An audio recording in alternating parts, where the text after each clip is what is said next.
ஏன் தெரியுமா ஐயோன்னு சொன்னேன்? Already mobile repair. அவங்க அன்றைக்கி தான் சொன்னல 1ஆந்தேதி அன்றைக்கி எங்கள் ஹஸ்பண்டை வந்து அந்த ஒரு டான்ஸ்க்காக ஃபுல்லாக உடச்சிட்டாரு மொபைலை.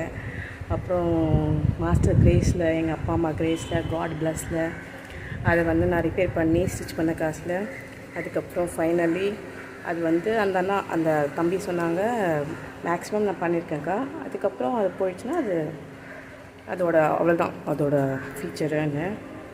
ஆனால் அது கூட எங்கள் ஹஸ்பண்ட் இதில் குறை சொல்லிகிட்டே இருப்பார்.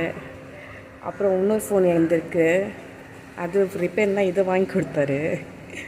அது வந்து நான் வந்து உனக்கு ரெடி பண்ணி தரேன்னு 1 வீக் ஆச்சு எடுத்து வச்சுருக்காரு. அவர் எப்பவுமே எடுத்து வைப்பார். நான் எவ்வளோ பாசிட்டிவாக சொல்லுவேன், சம்டைம்ஸ் திட்டியும் சொல்லுவேன், சம்டைம்ஸ் அன்பாகவும் சொல்லுவேன்.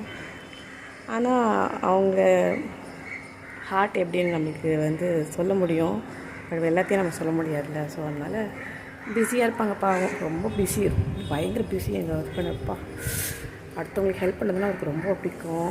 அதுக்கப்புறம் ஆஃபீஸ்னால் நிறைய கொடுப்பாரு. அப்புறம் அவங்க பேரண்ட்ஸ், அப்புறம் அவங்க பொண்ணு எனக்கு வந்து கொடுப்பாரு. எப்படின்னா நான் பப்ளிக் அக்கௌண்ட் வச்சுருக்கிறதுனால என்கிட்ட வந்து நல்லா கொஞ்சம் சோஷியலாக இருப்பார். மற்ற டைம்லலாம் இருக்க மாட்டார். ஒரு ரியல் லவ் கேர் அதெல்லாம் கிடையாது. டு பி ஹானஸ்ட், அம்மா போல் யாருமே உலகத்தில் வரமாட்டாங்க. நானே கர்மா லைஃப் தான் வாழ்ந்துட்டுருக்கேன். பேசி முடிச்சுட்டேன். இங்கே பாருங்களேன், செம்ம வெயில், சீரியஸாக. Thank you so much. இதே மாதிரி தான் அன்றைக்கி வந்து அந்த இதில் கிறிஸ்மஸ் அன்றைக்கியும் நடந்தது, மறுநாளும் நடந்தது.